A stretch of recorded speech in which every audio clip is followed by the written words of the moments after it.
Olá pessoal, Gustavo Salvati aqui. Essa semana aí no Track and Feed estamos falando um pouco sobre fibra, né? E a principal fonte de fibra da dieta é forragem. Nos primórdios aí da nutrição, nós usávamos aí, e até hoje ainda é um número muito interessante, né? A relação forragem concentrado para vacas confinadas. Foi o primeiro meio, né, de você garantir que a vaca estava tendo algo mais grosseiro, né? Para garantir a saúde dela e também como fonte de energia. Aliás, a primeira função da forragem em si é ser fonte de energia, né? Para vaca de lactação, vaca seca, qualquer categoria. Talvez foge um pouquinho disso só para bovinos de corte em terminação, mas durante o restante da vida do bovino de corte, ela é fonte primordial de energia, né? Através de sua fermentação, gera acetato, e além de gerar aí carboidratos, esqueleto de carbono para síntese de proteína microbiana, além do acetato em si, né? Mas assim, para fazer uma abordagem mais geral, o que é importante, né? Que características nutricionais são interessantes a gente está olhando a forragem para a gente ter uma noção, uma avaliação de se ela é boa ou é ruim, tá? Eu elenquei aqui, segui um pouco da filosofia do Mike Allen. Ele esteve aqui conosco em Piracicaba ano passado, num evento de qualidade e conservação de forragens, e eu achei muito interessante o modo que ele colocou. Em primeiro lugar, vem o teor de fibra dessa forragem. Ele considera que seja um critério, o primeiro critério a ser olhado.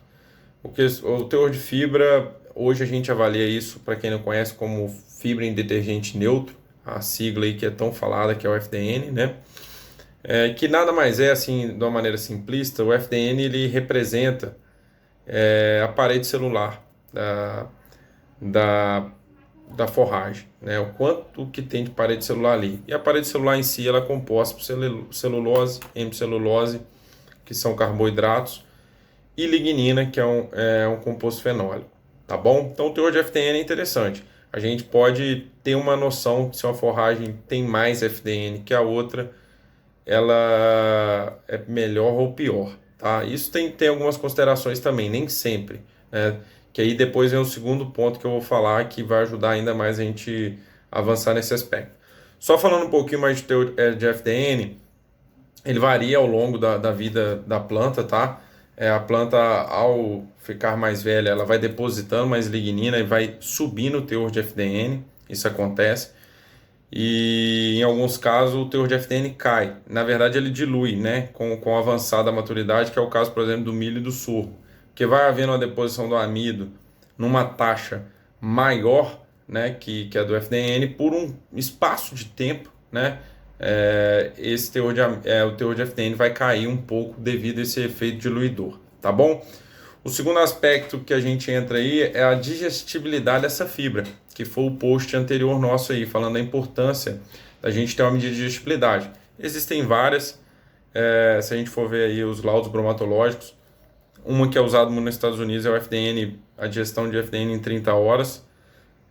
Temos a metodologia aí do Dave Combs, que é o TT-FDND, que dá uma estimativa aí da digestão no trato total, que é muito interessante. Isso é um direcionador, né, para a proporção de forragem que a gente pode pôr e às vezes até remover da dieta, né? Depois a gente vai estar abrangendo um pouquinho mais sobre isso aí. Em terceiro lugar, se ela é uma forragem que tem amido, saber o teor de amido, no caso aí de silagem de milho, silagem de sorgo ou outras forragens que tem amido, e a digestão desse amido, né? São ferramentas interessantes. No caso do milho, hoje a gente tem o KPS, que é um indicativo de quão digestivo possa estar essa silagem. A gente sabe que a primeira barreira para degradação do amido dentro do grão do cereal é o pericarpo, e depois, no segundo momento, é a matriz proteica que circunda esses grãos. Então, quando a gente quebra o pericarpo bem, à medida que você põe ele dentro do silo, as bactérias proteolíticas conseguem quebrar, né, metabolizar essa matriz proteica, a amônia, né, e isso causa um desvencilhamento dos grânulos de amido. O que seria isso? Um descolamento deles, e isso permite aumentar a área superficial deles, e quando eles vão para dentro do rumen da vaca, está mais fácil de digerir. Então, o tempo de estocagem é outro ponto interessante para a gente saber, né? É muito interessante a gente ter essa análise, tá? Em quarto lugar, porque maior o tempo de estocagem, maior a digestão do amido, desde que o processamento na colheita tenha sido bem feito. Em quarto lugar, o tamanho de partículas, que aí entra a segunda função da forragem, né? Tem mais a ver com a segunda função da forragem, que é manter o ambiente ruminal sadio.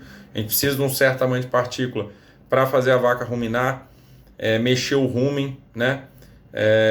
Apesar que tem muitas pessoas acreditam que a maior fonte de bicarbonato para a vaca é a saliva, ela é um grande contribuidor, depois eu vou postar aqui, mas é a troca a absorção do OGV na sua forma ionizada, que quando ele é absorvido em troca cai um bicarbonato para dentro do rumo, que é a melhor fonte de bicarbonato, a melhor não, a maior fonte de bicarbonato para a vaca, tá bom?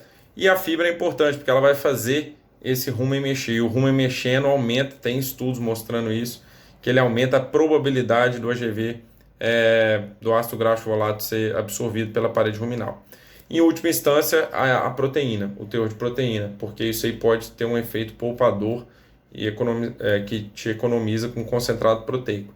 Claro que a gente sabe que a proteína das plantas, a maioria é nitrogênio não proteico de alta degradação, mas já é uma ajuda, né? Ainda mais em tempos aí que os concentrados proteicos estão muito caros. Tá bom? Se gostou do conteúdo, curte aí, compartilha. Vamos estar postando mais coisa nessa linha aí durante essa semana. Um abraço.